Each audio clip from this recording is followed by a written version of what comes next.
Hello everyone, welcome back to Canada Stories. I hope you all are doing well. Based on the previous video, I hope you must have understood an overview about how the PNP process works. This will surely help you in understanding the upcoming PNP episodes much better. If you haven't watched it, I urge you guys to go ahead and watch it. I'll leave the link in the description box below. So what's in today's video? As you guys must have seen the thumbnail, today's video is going to be about Yukon Nominee Program. So today's agenda would be 1. About the YNP program and the stream it has to offer. 2. How does this YNP program work? 3. Will be about the eligibility or requirement of the YNP program. 4. The documentation process. And 5. Will be your application form. So let's begin. Yukon is the smallest and the least populated province in Canada, with a population roughly of about 40,000 people. Whitehorse is the capital, and if we get to talking about weather, guys, it is considered as one of the best winter destinations on planet because the dark and the clear skies can give you the best chance to catch the northern lights. These are a few fascinating facts about the geography in Yukon, but guys, the temperature in Yukon is extreme. If you guys are gonna come back and say, hey, the weather in Yukon is harsh, this and that, I'm not gonna deny, I'm gonna completely agree with you guys because it is what it is. I mean, Canada is one of the coldest places on this planet. Of course, few places aren't that extreme in terms of weather, but most places are, and it's a fact, guys. If you are someone who has exhausted all the options and no other option left and still want to come to Canada, I would suggest go ahead, grab the opportunity available in terms of PNP and make the best out of it. The story behind YNP is, first, the employer hires locally or nationally, and say if they are unsuccessful in filling up this vacancy, that's when the employer starts looking for people to be hired outside Canada for the full-time permanent position, say 30 to 40 hours per week. That is when this YNP option comes into place.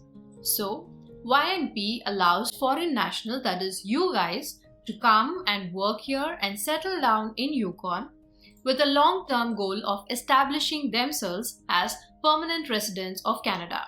Now, YNP offers 3 streams. First is your skilled worker program. 2 is your Yukon Express entry. 3 is your critical impact worker program. As per the first agenda of the video, let's check how exactly this YNP program works. So guys, I'll give you a skeleton of this, okay? This program is like a hand-in-hand program, guys. It's much like a teamwork between the employer and the foreign national who is applying for this program. First, the eligible employers. When I say eligible, it means the YNP can be accessed only by those employers who provide full-time permanent positions. So they advertise their job postings and offer full-time positions, basically permanent positions, to the foreign nationals who are eligible. Now guys, both the employer and the foreign national will have a set of documents that they need to complete. So both of them will be completing these documents for YNP. Once these documents are completed, the employer will submit the completed application to YNP. Once the employer is approved, the information will be reviewed and the foreign national is also approved. Now is when this individual will be known as the territorial nominee. The next step is the nominee will submit an application to the IRCC for the temporary work permit and also for permanent residency. Then the nominee works for the employer under temporary work permit while the PR is in process. Once the nominee meets all the security check, health check, criminality check, he or she would receive the permanent residency. This is how the nominee becomes a resident of Canada. As I told you guys, the employers also have to meet certain requirements under YNP, but I don't see the necessity to explain the requirements of employers in this video because we as foreign nationals are the ones who would be applying for YNP. So quickly, let's get to discussing about the second agenda of the video, which is requirements for the foreign nationals. For your convenience, I've made a table, guys. If you miss out on any information, you can just check the timestamp as mentioned in the description box below click on it, it will directly take you to this table rather than you investing your time and replaying my videos again and again just to hear me out. Moving on to the screen now. As you can see in the table, there are the 3 streams here. One is the express entry, skilled worker, and the third is the critical worker. The NOC under express entry is 0, A and B. Under skilled worker, it is 0, A and B. And under critical worker, it is C and D. This requires a job offer under all the 3 streams. Next, IELTS as required in express entry. Under skilled worker, it is minimum 6 for 0 and A, minimum 5 for NOC B. Under critical worker, it is minimum 4. Work experience as required in express entry. Under skilled worker, it is minimum 1 year of directly related work experience. Under critical worker, it is minimum 6 months of directly related work experience. Education as required in express entry. Under skilled worker, it is minimum high school, and under critical worker, again it is minimum high school. Alright guys, this was all about the requirement or the eligibility. So once after this eligibility part, the next most important part is the documentation process, which is the third agenda of the video. So guys, all the foreign nationals must provide documentation showing that they meet the YNP criteria. However, there are certain things that one must keep in mind before submitting these documents. Let's check what are they. The first point is, all the supporting documents must be submitted as notarized copies with the contact information for notary included.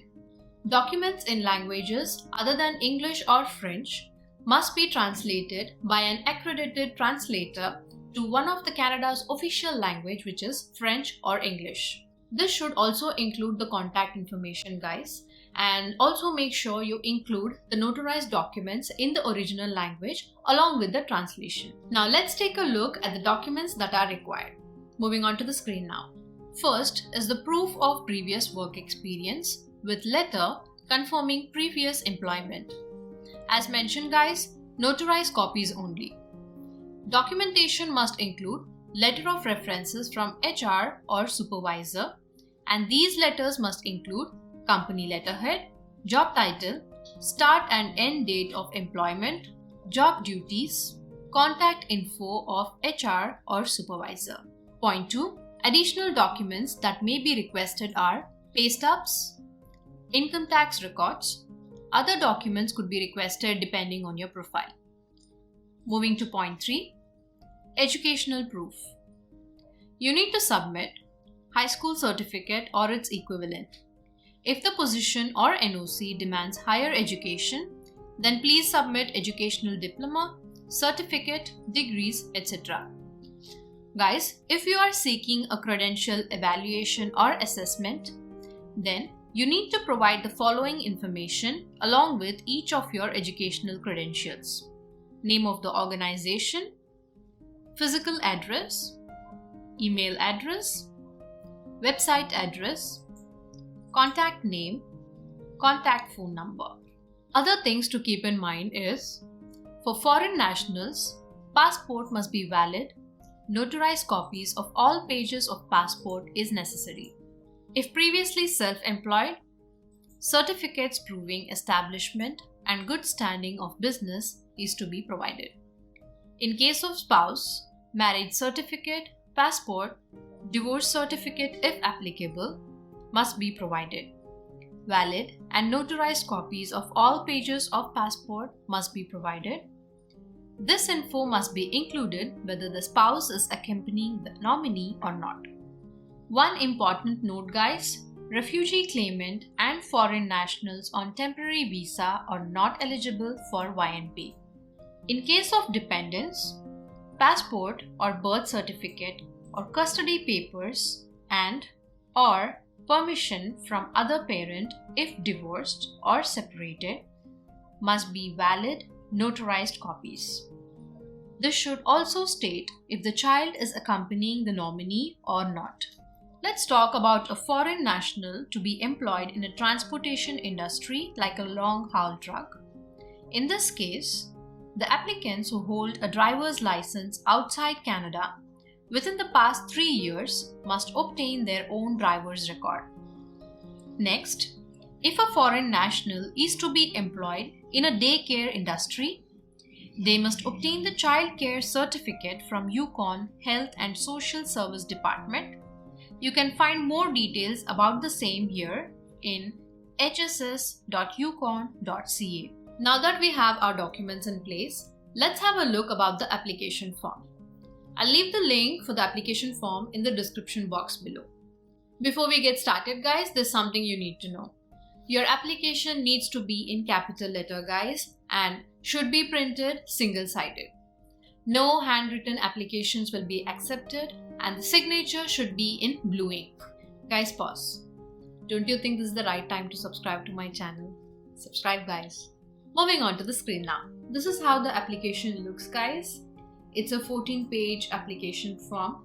Now, the section 1 of the application form includes skilled worker or critical worker stream.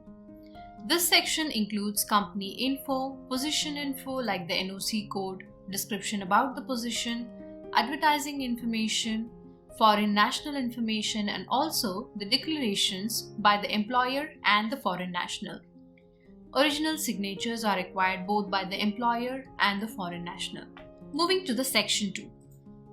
This section is about guaranteed employment offer that outlines all conditions of the position. In this section, you should be able to find all the employment details like vacation pay, yearly salary, etc. Next is the section 3, which is the settlement and retention plan that includes questions on accommodation, health and safety, etc. The last part of the application is to check for completeness. As you can see here, there are documents that are requested. You must ensure that the following supporting documents are enclosed with your application, and you should also be submitting the supporting documents in the order mentioned below and label them as shown.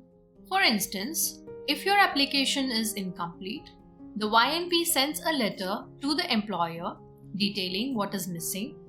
The file will be on hold for 30 days for the employer to submit the missing information.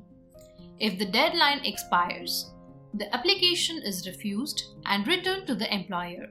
The employer may reapply. Guys, please be aware that the processing time of the skilled worker program or the critical impact worker program is 12 to 14 weeks from the receipt of the complete application. The processing time may vary depending on the volumes of the application that they are receiving. So this was all about the documentation process, guys. So after this, as explained in the beginning of the video, your application will be reviewed and then approved.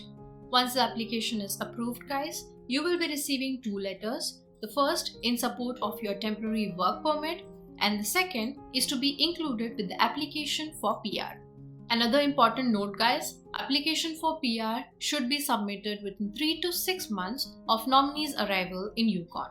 I want you guys to make the utmost of any opportunity presented to you guys.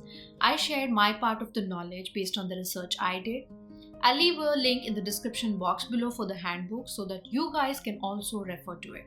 It's self-explanatory, guys. I'm sure it'll come handy in case you're stuck somewhere in the process. Should you have any queries or comments, you're most welcome to post it in the comment section below, and let me know how you like this video by hitting the like button. That's all I have about Yukon Nominee Program. My name is Monisha and I thank you for watching. Until next video, love you guys. Bye-bye.